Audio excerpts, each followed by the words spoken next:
Quando cheguei naquela sala e vi meu próprio filho ao lado de um advogado, com papéis já prontos na mesa e testemunha esperando, eu soube que tinha caído numa armadilha.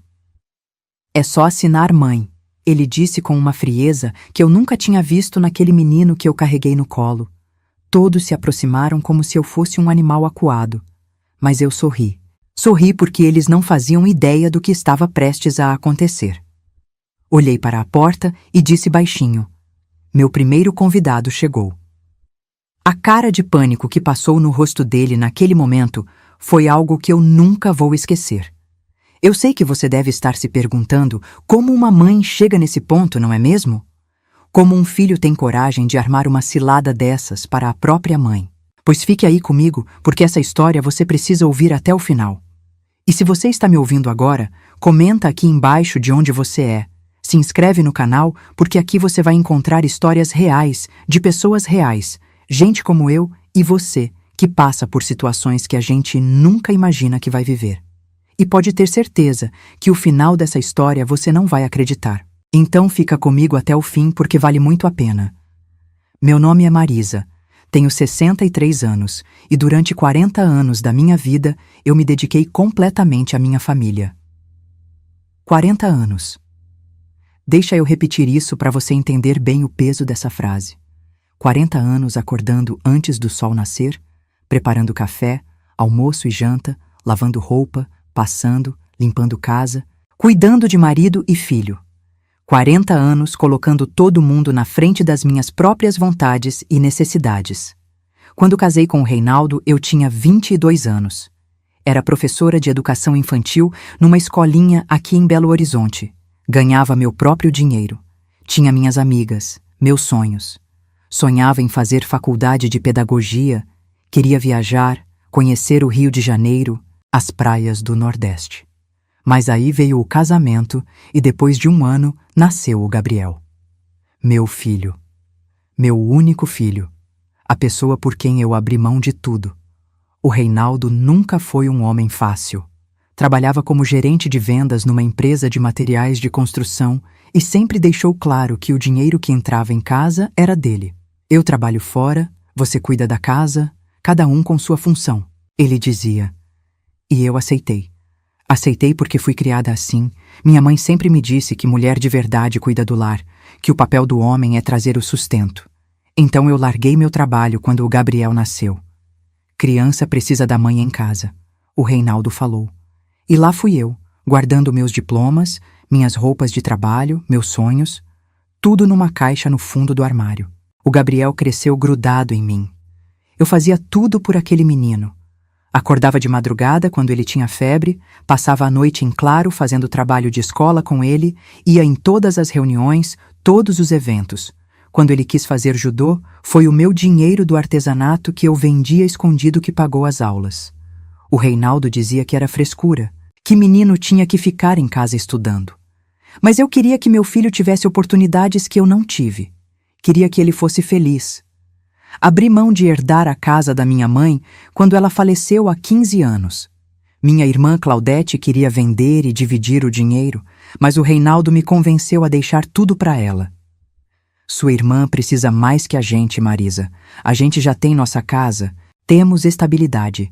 Seja generosa." E eu fui. Assinei a renúncia da herança achando que estava fazendo o bem. A casa valia uns R$200 mil na época. R$200 mil que eu simplesmente deixei ir embora porque meu marido me convenceu que era o certo a fazer. Quando o Gabriel fez 18 anos, ele entrou na faculdade de administração, particular, caríssima. O Reinaldo pagava a mensalidade, mas eu pagava todo o resto. Livros, xerox, lanche, gasolina, roupa nova, porque ele dizia que precisava estar bem vestido para fazer networking. Eu vendia bolo, salgado, fazia crochê, qualquer coisa para dar aquele dinheiro extra para o meu filho. E sabe o que eu ouvia? "Mãe, a senhora podia fazer uns bolos mais modernos, esses daí parecem coisa de vó." Mas ele pegava o dinheiro, isso ele pegava. Tinha dias que eu ia dormir com as mãos inchadas de tanto fazer crochê. Levantava 5 da manhã para fazer 100 salgadinhos que eu vendia na porta da escola do bairro. O Reinaldo reclamava: Você tá virando uma comerciante, Marisa. Que vergonha a mulher do gerente vendendo salgadinho na rua. Mas quando era para pagar o churrasco que o Gabriel queria fazer para os amigos, aí o dinheiro dos salgadinhos era bem-vindo. Eu lembro de um dia específico. O Gabriel tinha uns 22 anos, já estava no final da faculdade. Eu tinha juntado um dinheirinho, quase R$ 3.000, guardado escondido porque eu queria fazer um tratamento nos dentes. Tinha vergonha de sorrir. Vários dentes quebrados, outros faltando. Mas aí o Gabriel chegou dizendo que precisava de dinheiro urgente para pagar uma viagem de formatura. Ele não pediu, ele exigiu. Mãe, todo mundo vai. Eu não posso ser o único trouxa que não vai para Porto Seguro. A senhora não quer que eu passe vergonha, quer?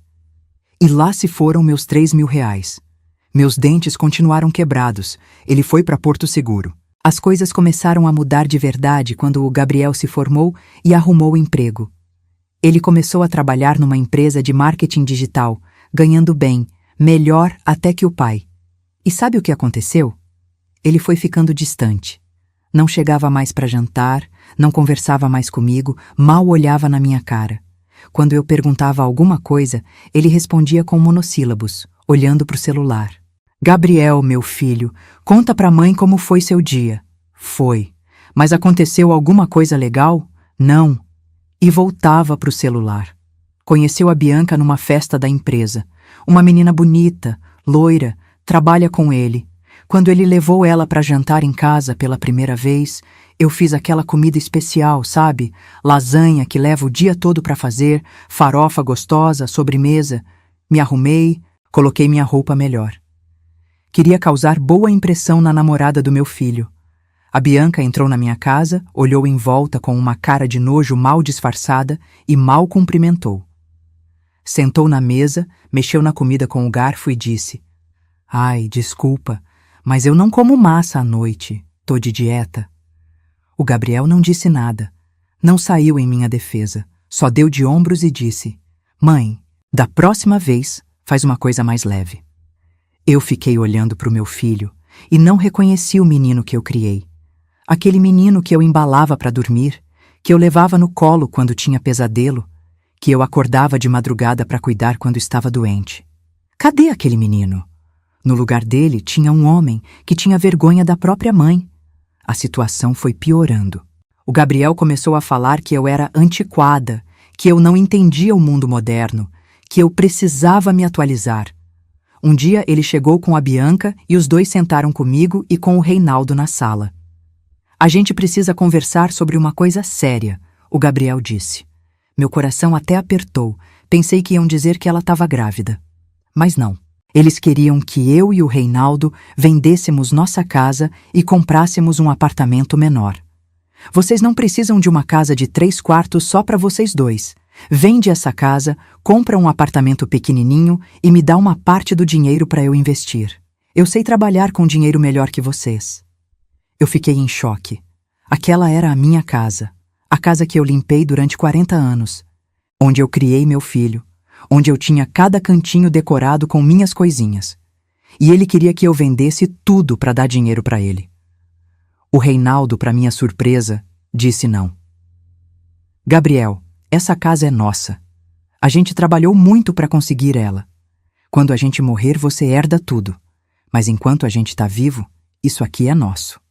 O Gabriel levantou, bateu a porta e foi embora. Ficou 1 mês sem falar com a gente. Foi a Bianca quem ligou depois de 1 mês, não para pedir desculpas. Ela ligou para dizer que eu estava afastando o Gabriel da família por ser egoísta e apegada a bens materiais. Eu, egoísta. Eu que dei minha vida inteira para aquele menino. Chorei tanto naquele dia que fiquei com dor de cabeça durante 3 dias. As coisas melhoraram superficialmente depois disso. O Gabriel voltou a vir em casa, mas era diferente. Ele vinha, ficava meia hora, comia alguma coisa e ia embora. Sempre com pressa, sempre com o telefone na mão. Eu tentava conversar, tentava perguntar sobre a vida dele, mas ele não dava abertura. A Bianca vinha junto às vezes, sentava no sofá mexendo no celular, nem fingia que estava interessada em estar ali. Um dia, eu ouvi sem querer uma conversa deles na varanda. Eu tinha ido levar um suco e eles não me viram chegando. A Bianca dizia: Amor, sua mãe é muito grudenta. Você precisa colocar limites. E olha o jeito que ela se veste, parece uma mendiga. Quando a gente casar, você não vai querer que ela vá no nosso casamento desse jeito, vai. E sabe o que meu filho respondeu? Sabe o que o menino que eu carreguei no colo respondeu? Relaxa, amor. Quando a gente casar, ela vai fazer o que eu mandar. Minha mãe sempre fez tudo o que eu quis. Voltei para a cozinha com aquele suco na mão, sentindo meu coração partir em pedacinhos. Mas não falei nada. Engoli aquela dor. Coloquei um sorriso no rosto e levei o suco para eles como se nada tivesse acontecido. Porque era isso que eu sabia fazer. Engolir a dor e continuar sorrindo. 2 meses depois disso, o Reinaldo teve um infarto. Foi de madrugada, ele acordou passando mal, chamou por mim. Levei ele para o hospital correndo, liguei para o Gabriel no caminho. Ele disse que ia encontrar a gente lá. Fiquei no hospital a noite inteira, sozinha, segurando a mão do Reinaldo enquanto ele estava na UTI. O Gabriel só apareceu no dia seguinte, no meio da tarde. Desculpa, mãe. Tive uma reunião importante que não dava para desmarcar. Uma reunião mais importante que o pai dele quase morrendo. O Reinaldo sobreviveu, mas ficou debilitado. Teve que se aposentar por invalidez. De repente, a gente perdeu mais da metade da renda da casa. Eu voltei a vender meus salgados, meus bolos, aumentei a produção de crochê. O Gabriel ia lá em casa, via eu matando um leão por dia para dar conta de tudo, cuidando do pai dele que agora precisava de ajuda até para tomar banho, e não movia um dedo para ajudar, nem financeiramente. Mãe, eu tenho minhas contas para pagar, tô juntando dinheiro para casar. Mas quando eu pedia para ele buscar um remédio do pai na farmácia, ele dizia que estava ocupado. Foi nessa época que eu comecei a perceber umas coisas estranhas. O Gabriel começou a aparecer em casa perguntando sobre documentos. Mãe, cadê a escritura da casa? Mãe, o nome dessa casa tá como? Só no nome do pai ou no seu também? Mãe, vocês têm algum investimento? Alguma poupança? Eu respondia sem entender direito porque ele estava perguntando aquilo. Achava que era só curiosidade, ou que ele estava querendo ajudar a organizar as coisas por causa da doença do pai. Um dia, ele chegou com um papel.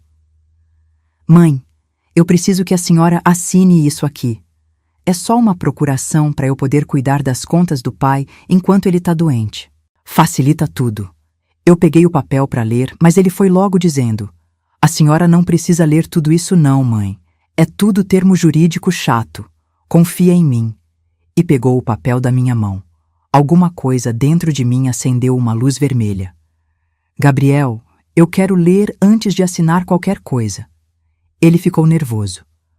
Mãe, a senhora não confia no seu próprio filho. Depois de tudo que eu fiz pela senhora, tudo que ele fez por mim, ele realmente disse isso. Não assinei aquele papel naquele dia. Ele foi embora irritado, e foi aí que eu comecei a desconfiar que tinha alguma coisa muito errada acontecendo. Comecei a prestar atenção. Reparei que ele vinha em casa quando o Reinaldo estava dormindo por causa dos remédios e ficava vasculhando gavetas, olhando papéis. Um dia peguei ele no escritório do pai, com todos os documentos espalhados na mesa. O que você está fazendo, Gabriel? Nada, mãe. Só tô vendo aqui a situação de vocês para tentar ajudar. Mas o jeito dele não era de quem queria ajudar, era de quem estava procurando alguma coisa.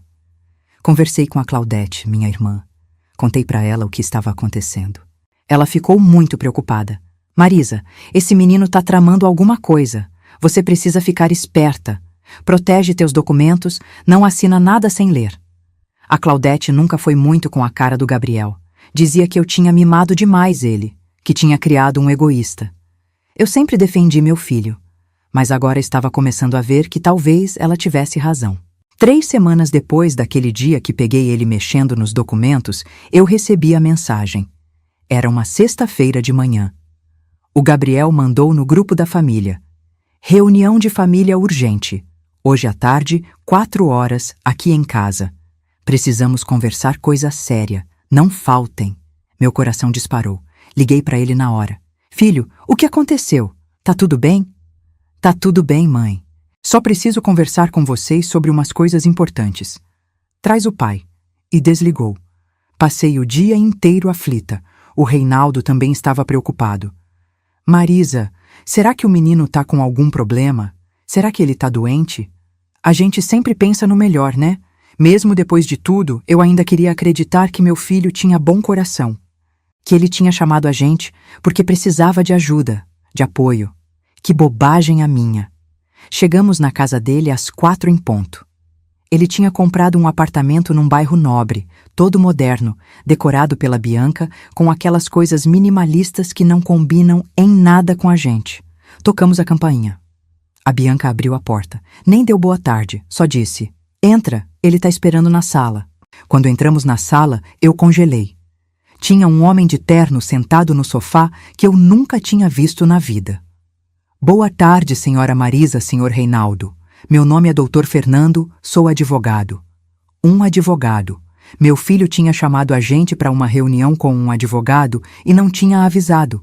O Gabriel estava em pé, do lado do advogado, com uma pasta na mão. Tinha uma outra mulher também, mais velha, sentada numa cadeira no canto. "Essa é a dona Neuza. Ela vai servir de testemunha para o que a gente vai tratar aqui hoje", o Gabriel disse. Testemunha, advogado, documentos. Minha cabeça começou a girar. "Gabriel, o que está acontecendo aqui?" Ele nem olhou nos meus olhos. Abriu a pasta, tirou uns papéis e colocou na mesa de centro. "Senta, mãe. Senta, pai. A gente precisa resolver uma situação." Me sentei porque minhas pernas estavam tremendo. O Reinaldo sentou do meu lado, pálido. O advogado começou a falar com aquela voz profissional, fria. "Conforme conversado com o senhor Gabriel, estamos aqui hoje para tratar da transferência de bens. Dada a condição de saúde do senhor Reinaldo e a idade avançada da senhora Marisa, o Gabriel está preocupado com a administração do patrimônio familiar." Idade avançada. Eu tinha 63 anos, estava perfeitamente capaz. O Gabriel então assumiu a palavra. E o jeito que ele falou, gente, foi como se ele fosse um estranho, sem emoção nenhuma. "Olha, é o seguinte, vocês não têm condições mais de administrar os bens de vocês. O pai tá doente, a mãe não entende nada de dinheiro. Eu conversei com o Dr. Fernando aqui e a gente preparou uns documentos. A casa vai ser transferida para o meu nome. Assim eu cuido de tudo, pago as contas, vocês não precisam se preocupar com nada. Vocês continuam morando lá, óbvio, mas a casa fica no meu nome para facilitar." Eu não conseguia acreditar no que estava ouvindo. "Gabriel, você tá querendo que a gente transfira nossa casa para o teu nome?" "É, mãe. É o melhor para todo mundo. Vocês tão velhos não vão conseguir cuidar disso sozinhos. E quando vocês morrerem, vai ficar tudo complicado com o inventário, essas coisas. Assim a gente evita dor de cabeça." O Reinaldo tentou se levantar, mas não tinha força. "Menino, você tá louco? Essa casa é nossa." O Gabriel suspirou, impaciente. "Pai, o senhor não tá entendendo. Eu não tô tirando a casa de vocês. Vocês vão continuar morando lá. Só vai mudar o nome no papel." A Bianca, que estava encostada na parede de braços cruzados, resolveu dar o pitaco dela. "Sogro, o Gabriel só tá pensando no bem de vocês. Imagina se acontece alguma coisa, se vocês precisam vender a casa às pressas. Vocês não vão ter energia para lidar com isso. Com a casa no nome dele, fica tudo mais fácil." Eu olhei para ela, aquela menina metida a besta, e pensei em quantas vezes eu tinha engolido sapo por causa dela.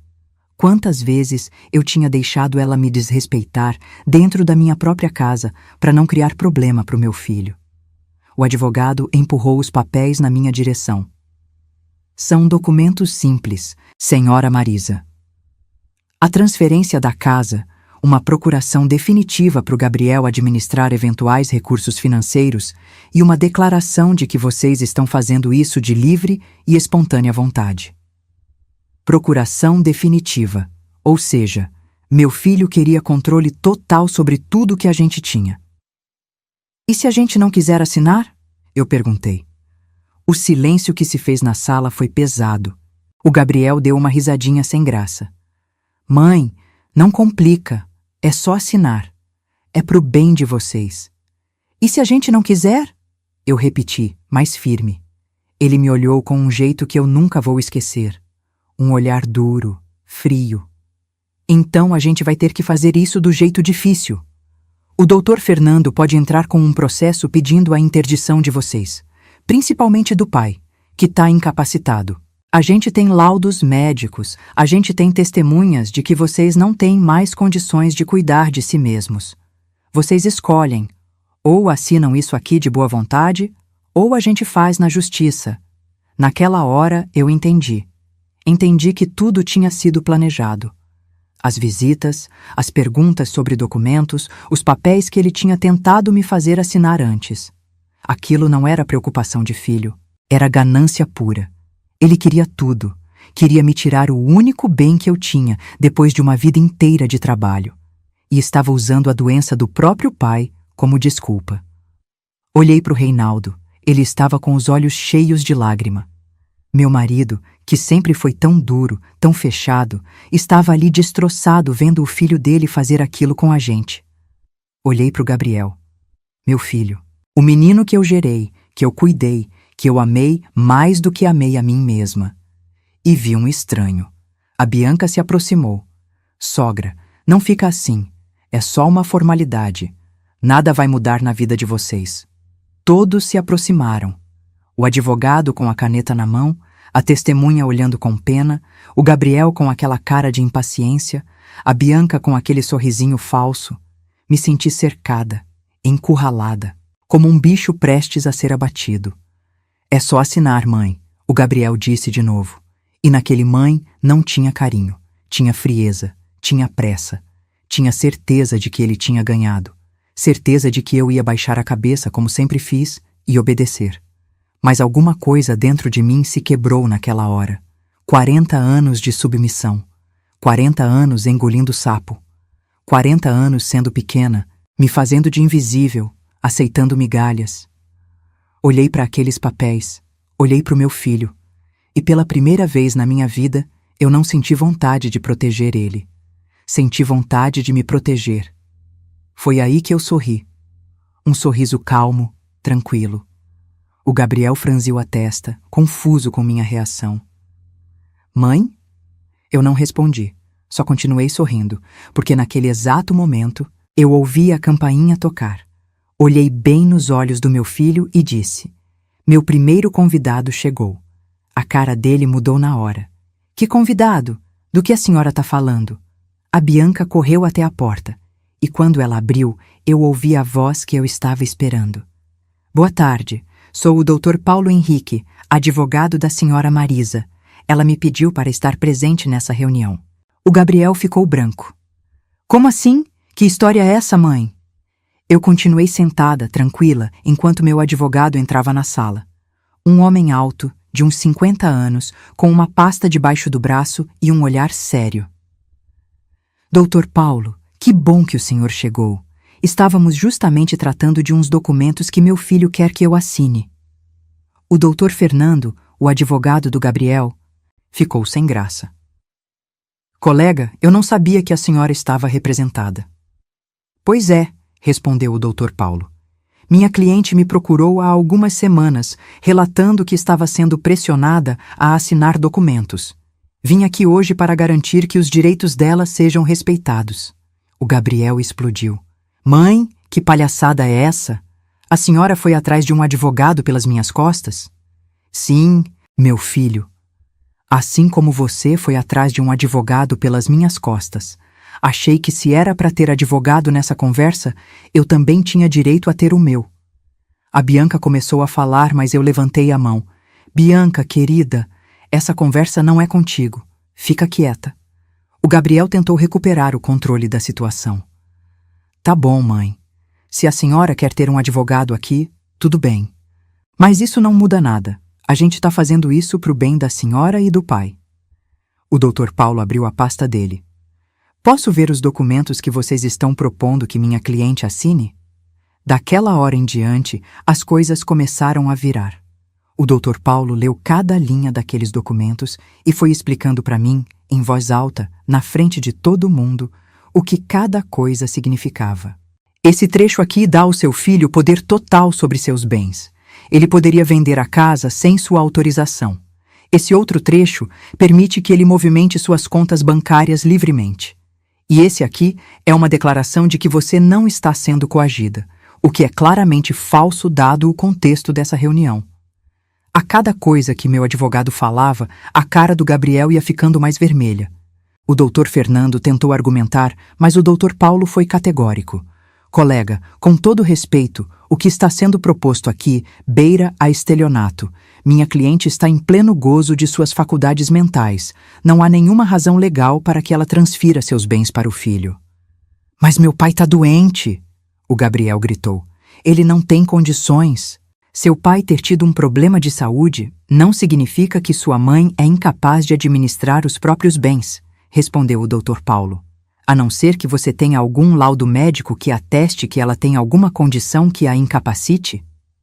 Silêncio, porque não tinha laudo nenhum, porque eu estava perfeitamente bem.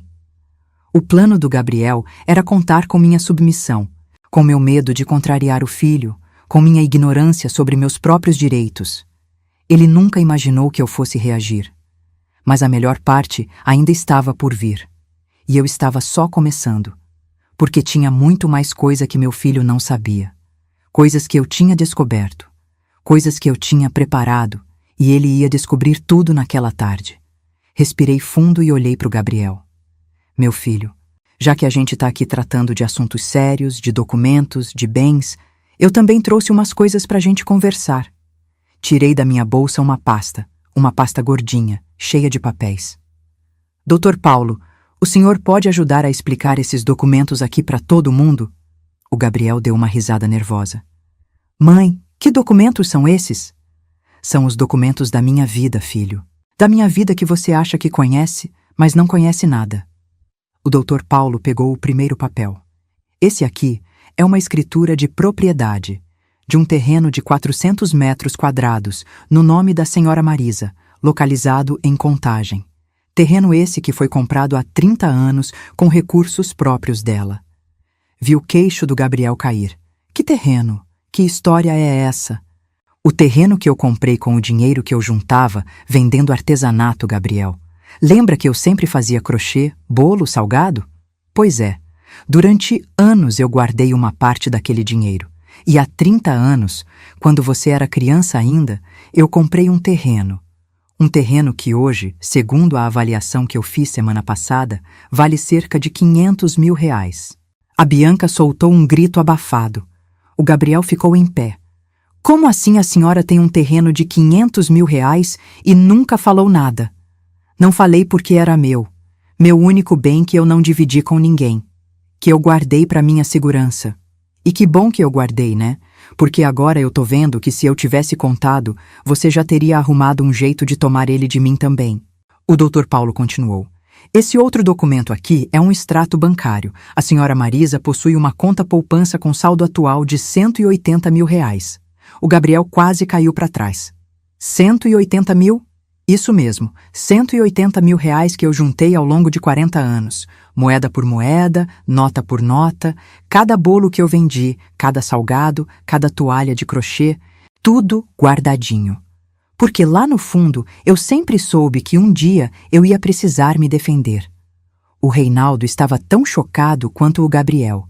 Ele também não sabia de nada. Marisa, você nunca me contou isso. Não contei, Reinaldo, porque durante 40 anos você me tratou como se eu fosse sua empregada. Como se o dinheiro que eu ganhava não fosse dinheiro de verdade. Como se meu trabalho não tivesse valor. Então eu guardei tudo escondido. E fiz muito bem. Mas eu não tinha terminado. Doutor Paulo, mostra o próximo documento. O advogado pegou outro papel. Esse aqui é uma certidão de registro de marca. A senhora Marisa registrou há 2 anos a marca Delícias da Marisa e possui um CNPJ ativo de produção e venda de alimentos. O Gabriel estava em choque. A senhora tem uma empresa? Tenho sim, uma microempresa. Aqueles bolos e salgados que você tinha vergonha da sua mãe vender? Pois é, hoje eu forneço para 3 escolas, 2 empresas e faço encomendas para festas. Tá dando um lucro bom, nada extraordinário, mas o suficiente para eu viver dignamente. E tá tudo certinho, registrado, pagando imposto. A Bianca tentou se recuperar do choque. Mas, sogra, se a senhora tem tudo isso, por que vive daquele jeito? Naquelas roupas velhas, naquela casa simples? Olhei para ela com pena. Porque eu não preciso de roupa de marca para ter valor, Bianca. Porque eu não preciso morar num apartamento chique para ser feliz. Porque eu aprendi que o importante não é parecer rica, é ser livre. O Gabriel ainda tentou argumentar. Mas, mãe, se a senhora tem tudo isso, a senhora tinha que ter me contado. Eu sou seu filho. Ah, é? E por que eu tinha que te contar? Para você fazer o quê? Para você tentar tomar de mim como tá tentando tomar minha casa agora? Gabriel, durante anos você me tratou como se eu fosse um estorvo. Como se eu fosse burra, incapaz. E agora que você descobre que eu tenho bens, de repente você quer saber da minha vida? O Dr. Paulo pegou mais um papel. E por fim, temos aqui uma doação. A senhora Marisa doou o terreno de Contagem para uma instituição de caridade, a Fundação Lar das Mães, que cuida de mães solo em situação de vulnerabilidade. Eu sorri. Isso mesmo. Na semana passada eu doei meu terreno. Os R$500 mil vão ser usados para construir um centro de capacitação profissional para mulheres, para que elas aprendam um ofício e não precisem depender de marido ou filho para sobreviver. Gabriel estava roxo de raiva. A senhora doou R$500 mil? A senhora tá louca? Não, meu filho, eu tô lúcida. Tão lúcida que percebi que era melhor doar meu dinheiro para quem realmente precisa do que deixar ele cair nas mãos de alguém que só pensa nele mesmo. A testemunha que o Gabriel tinha levado, a tal da dona Neuza, estava boquiaberta acompanhando tudo. O doutor Fernando já tinha guardado os papéis dele, claramente querendo sair dali o mais rápido possível. Mas eu ainda não tinha terminado. Gabriel, sabe por que eu te chamei de filho até hoje? Porque eu tinha esperança. Esperança de que em algum lugar dentro de você ainda existisse um pouquinho do menino que eu criei. Do menino que me abraçava, que dizia que me amava, que prometia que ia sempre cuidar de mim. Mas hoje eu perdi essa esperança. Hoje eu vi que esse menino morreu, e no lugar dele tem um homem que eu não reconheço. Um homem ganancioso, frio, capaz de armar uma cilada para a própria mãe. Peguei minha bolsa. O Reinaldo se levantou com dificuldade. O Dr. Paulo já estava na porta. Vocês não vão assinar os documentos? O Gabriel perguntou, ainda sem acreditar que tinha perdido. Não, Gabriel, nós não vamos. E mais, a partir de hoje, você não é mais bem-vindo na minha casa. Não quero você perto de mim. Não quero suas ligações, não quero seu falso interesse. A Bianca começou a chorar aquele choro dramático. Amor, faz alguma coisa, fala com ela. Mas o que ele ia falar? Que eu estava errada em não querer ser roubada? Que eu estava errada em me defender? Andei em direção à porta. Quando passei pelo Gabriel, ele segurou meu braço. Mãe, espera. A gente pode conversar sobre isso. Olhei para a mão dele no meu braço. Gabriel, me solta. Ele não soltou. Mãe, vamos com calma, não precisa ser assim. Levantei os olhos e olhei bem na cara dele. Eu disse, me solta. Dessa vez minha voz saiu firme, forte, e ele me soltou. Saí daquele apartamento de cabeça erguida. O Reinaldo veio atrás de mim sem dizer nada. Entramos no carro. Eu dirigi de volta para casa em silêncio. Só quando chegamos, quando sentamos na sala da nossa casa, a nossa casa que o Gabriel queria roubar, foi que eu desabei. Chorei. Chorei por tudo que eu tinha perdido. Chorei pelo filho que eu amava e que não existia mais. Chorei pelos 40 anos de sacrifícios, que não tinham valido de nada. O Reinaldo veio sentar do meu lado. Pela primeira vez em décadas, ele me abraçou. Marisa, eu não sabia de nada. Não sabia que você tinha juntado dinheiro, que tinha comprado terreno, que tinha empresa. Por que você nunca me contou? Sequei as lágrimas. Por que você nunca me perguntou, Reinaldo? Em 40 anos de casamento, você nunca me perguntou o que eu queria, o que eu sonhava, o que eu sentia. Eu era a mulher que cozinhava, lavava, passava. E só. Ele baixou a cabeça. Eu fui um péssimo marido. Foi, eu concordei. Mas não foi só você. Eu também fui uma péssima esposa para mim mesma. Eu me anulei. Deixei de existir para servir vocês. E olha no que deu. O filho que eu amei mais que tudo tentou me roubar. O marido que eu servi durante décadas nunca me viu de verdade. Ficamos em silêncio, até que ele falou: "A gente pode recomeçar?" Olhei para ele. Olhei para o homem com quem eu vivi a maior parte da minha vida. E senti. Nada. Nem amor, nem raiva. Nada. Não sei, Reinaldo. Não sei se eu quero. Nos dias seguintes, o Gabriel tentou entrar em contato várias vezes. Ligações, mensagens, até foi na minha casa. Eu não atendi. Botei um portão novo com tranca e não abri. Ele ficava gritando da rua: "Mãe, abre essa porta! A gente precisa conversar!" Os vizinhos olhavam, mas eu não me importei. Pela primeira vez na vida, eu não estava preocupada com o que os outros iam pensar. A Claudete, minha irmã, veio me visitar quando soube de tudo. Ela trouxe um bolo, sentou comigo na cozinha e me ouviu contar a história toda. Quando terminei, ela pegou minha mão. "Marisa, eu tô tão orgulhosa de você. Você finalmente se defendeu. Finalmente colocou limites. Mas dói, Claudete. Dói muito. Eu sei que dói. É seu filho. Mas ele escolheu o caminho dele. E você precisa escolher o seu." 15 dias depois daquela reunião desastrosa, eu tomei uma decisão. Chamei o Reinaldo para conversar. Eu quero me separar. Ele não pareceu surpreso. Eu já estava esperando isso. Não é por raiva, não é por vingança. É porque eu passei 40 anos vivendo para os outros. E eu quero viver para mim agora. Eu quero descobrir quem é a Marisa, sem ser a mulher do Reinaldo ou a mãe do Gabriel. Fizemos tudo certinho, no acordo. Ele ficou com metade da casa. Eu fiquei com a outra metade. Decidimos vender e dividir o dinheiro. Com minha parte, mais o dinheiro da poupança que eu tinha, eu comprei um apartamento pequeno num bairro que eu sempre quis morar. 2 quartos, varanda com vista para o parque. É simples, mas é meu. Só meu. Minha microempresa começou a crescer.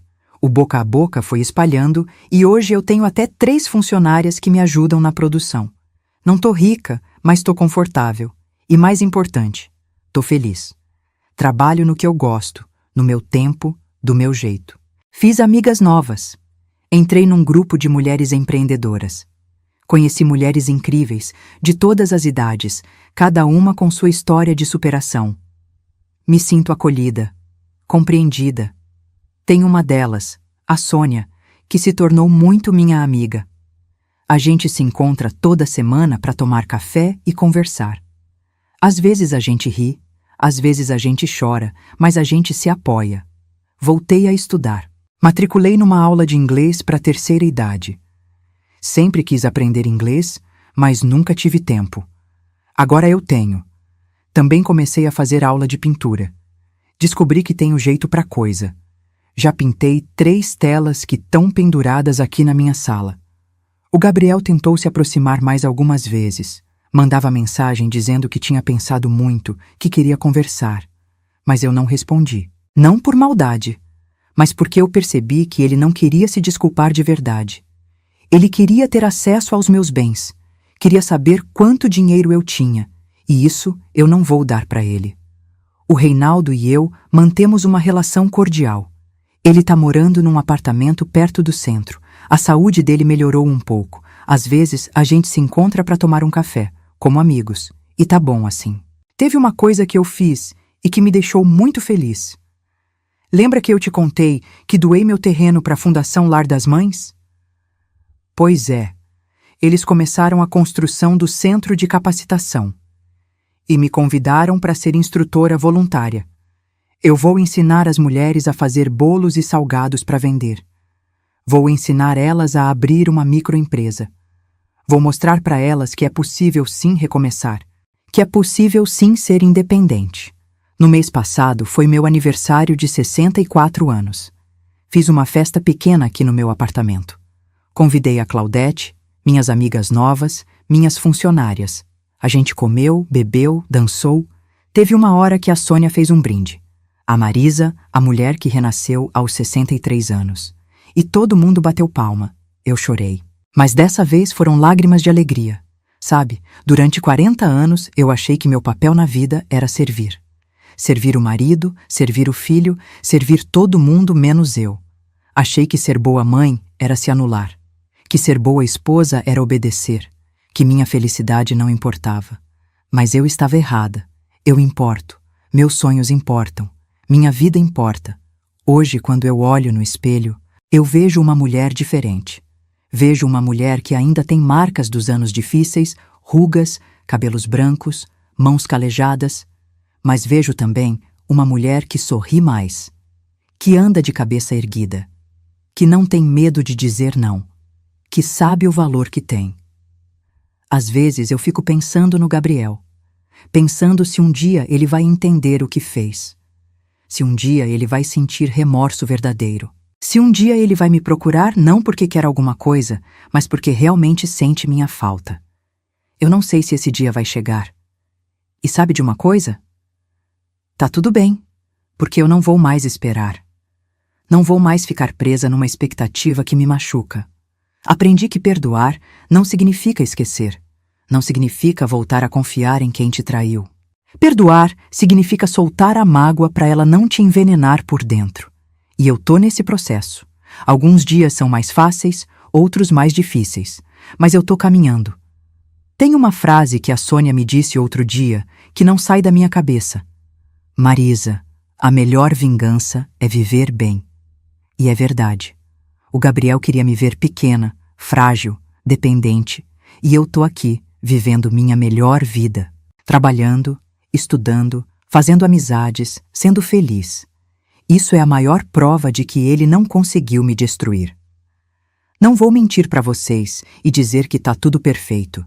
Tem dias que eu me sinto sozinha.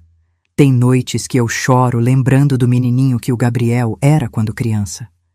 Tem momentos que eu olho para a cadeira vazia na mesa e sinto falta de ter alguém para dividir a refeição. Mas esses momentos estão ficando cada vez mais raros. E cada vez mais eu percebo que solidão não é a mesma coisa que estar sozinha. Eu posso estar sozinha e me sentir plena. E é isso que eu tô buscando. Comecei a viajar. Coisa simples, mas que eu nunca tinha feito. Já fui para Ouro Preto, para Tiradentes, para o Rio de Janeiro. Conheci lugares lindos, tirei fotos, comi comidas diferentes. E sabe a melhor parte? Eu fiz tudo no meu ritmo. Sem ter que me preocupar se o Reinaldo estava reclamando ou se o Gabriel estava com pressa. Só eu, minha vontade e meu tempo. Teve um momento no Rio que foi muito especial. Eu estava sentada na praia de Copacabana, olhando para o mar. Era fim de tarde, o sol se pondo, aquele céu alaranjado lindo.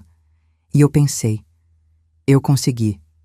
Eu realmente consegui recomeçar. Senti uma paz tão grande. Uma gratidão tão profunda por estar viva, por estar ali, por ter tido coragem de mudar minha história. A Fundação Lar das Mães inaugurou o Centro de Capacitação mês passado. Foi uma festa linda. Tinha umas 50 mulheres lá, todas beneficiadas pelo projeto. Mulheres que, assim como eu, passaram por dificuldades, que foram desvalorizadas, que foram maltratadas, mas que estavam ali, de pé, lutando, recomeçando. O diretor da fundação fez um discurso emocionante e me chamou na frente para agradecer pela doação. Todo mundo aplaudiu. E sabe o que uma das mulheres me disse depois? Dona Marisa, a senhora é a prova de que nunca é tarde para recomeçar. Nunca é tarde. Eu tenho 64 anos e tô vivendo a fase mais plena da minha vida. Tô fazendo coisas que eu nunca tinha feito. Tô sendo quem eu nunca tive permissão de ser. E isso não tem preço. Minha relação com a Claudete também melhorou muito.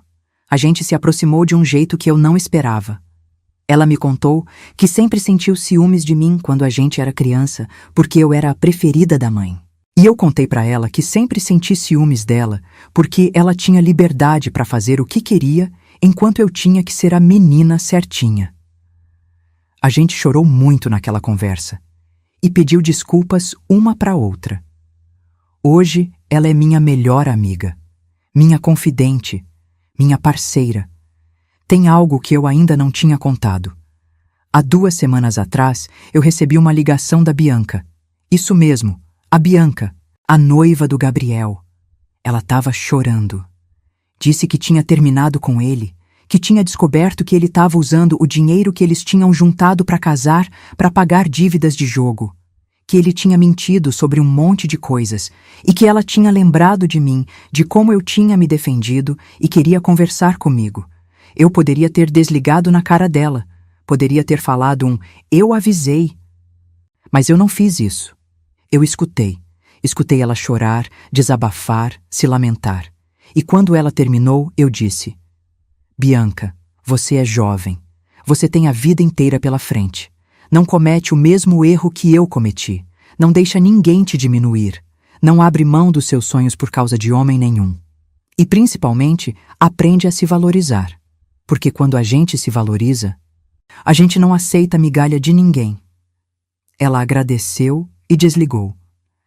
Não sei se ela vai seguir meu conselho, não sei se ela tem força para recomeçar, mas eu plantei a semente, e às vezes é só isso que a gente pode fazer: plantar sementes e torcer para que elas germinem. Quanto ao Gabriel, eu soube por terceiros que ele está com problemas.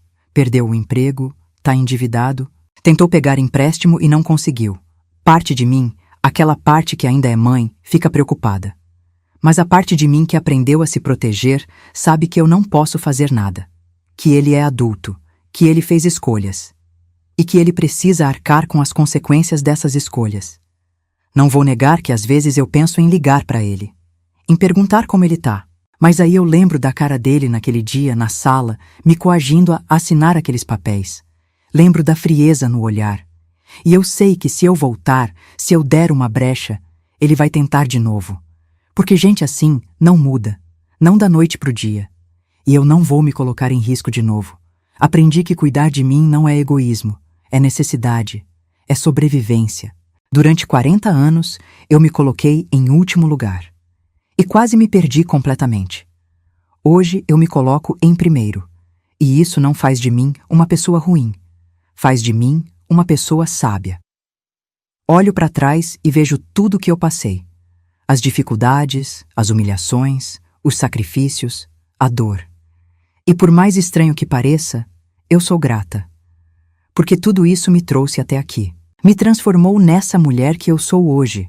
Uma mulher forte, independente, corajosa. Uma mulher que não tem medo de estar sozinha, porque sabe que a pior solidão é estar acompanhada de quem não te valoriza. Então, se você está me ouvindo agora, se você se identificou com alguma parte da minha história, eu quero te dizer uma coisa: nunca é tarde para recomeçar. Não importa quantos anos você tem. Não importa quanto tempo você passou numa situação ruim. Não importa quanto você sacrificou. Você ainda tem tempo. Você ainda tem valor. Você ainda merece ser feliz.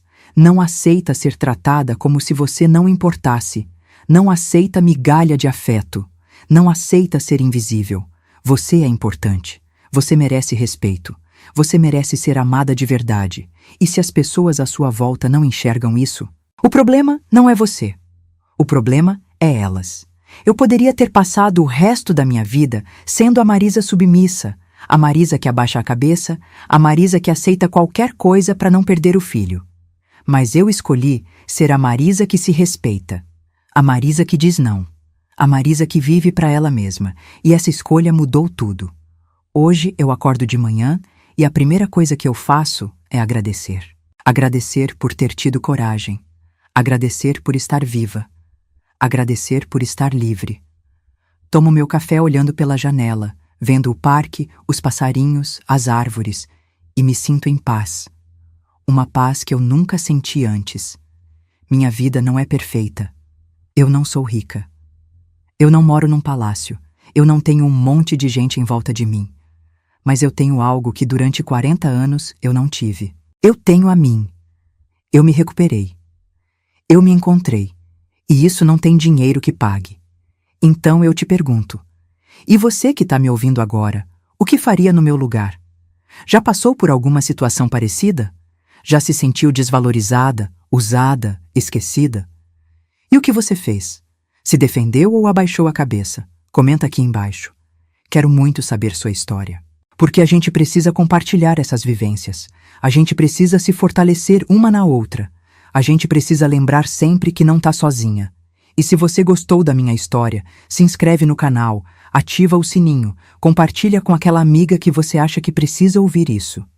Porque histórias como a minha precisam ser contadas, precisam ser ouvidas, para que outras mulheres saibam que é possível sim recomeçar, que é possível sim se libertar, que é possível sim ser feliz. Eu sou a Marisa, tenho 64 anos, e essa é a minha história de como eu me libertei e renasci. E se eu consegui, você também consegue. Acredita em você. Você é mais forte do que imagina.